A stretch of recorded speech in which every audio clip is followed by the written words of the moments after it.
Have you been thinking recently that this might be the time for you to start learning how to program in Python?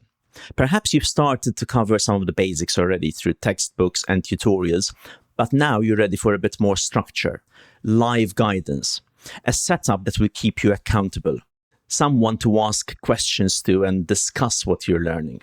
However, you're busy.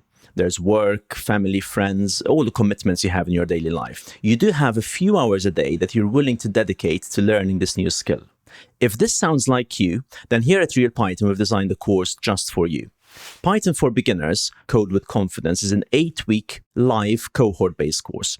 This is a course for beginners, either absolute beginners who have never done any programming before, or those who've done the basics but now want to cover those basics thoroughly and take the next steps. On every day of the course, there's material I've curated for you from the Real Python resources, and you'll be able to go through this material in your own time, wherever you can fit it in your day. However, we'll also meet live 3 times a week. There will be question and answer sessions so that you can ask me questions about what you've been learning through the week, and structured lessons where we'll explore some of the topics in a live session. But that's not all. The glue that keeps everything together is the forum, exclusive for this course, where we can keep the discussion going throughout the course. I'll post more thoughts and discussions on the forum. You can post your questions, any code you're working on, and we'll discuss this in the forum as well as in all the live sessions, of course. So here's a quick overview of what's included in the course. You don't need to have any prior knowledge in programming to join this course.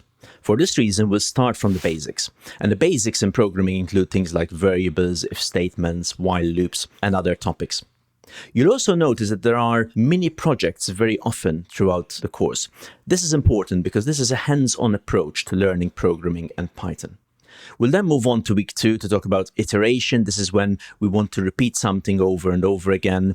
Lists is an important structure in Python programming. And week 3 is all about defining functions. This is a bit like the superpower in programming, where you can create your own Python words, your own mini programs. A very powerful tool in programming. Data structures. Programming is about storing data, and therefore we need the right structures to store those data. Week 4 will dive a bit deeper into data structures. And in week 5, we'll talk about object-oriented programming. Now, this is a bit of a slightly more intermediate topic, perhaps, but it's important to introduce it at an early stage for 2 reasons. First of all, it's an important programming paradigm, as it's called, in itself. But also, it's very central to how Python works. In order to understand Python at a deeper level, we need to understand at least the basics of object-oriented programming. And then you can dive further into object-oriented programming in later courses if you want. And then in week 6, we'll finish talking about object-oriented Python and we'll discuss debugging. This then brings us to the final 2 weeks of the course, where we'll work on a project which will use everything we've learned in the previous 6 weeks. So you'll have lots of mini projects throughout the first 6 weeks, but in the final 2 weeks, we'll work on one main project. If this sounds like the course for you, one that combines high-quality learning material in a structured course with expert live guidance, and importantly, the flexibility to fit it within your busy schedule, then hopefully I'll see you on the next Python for Beginners live course.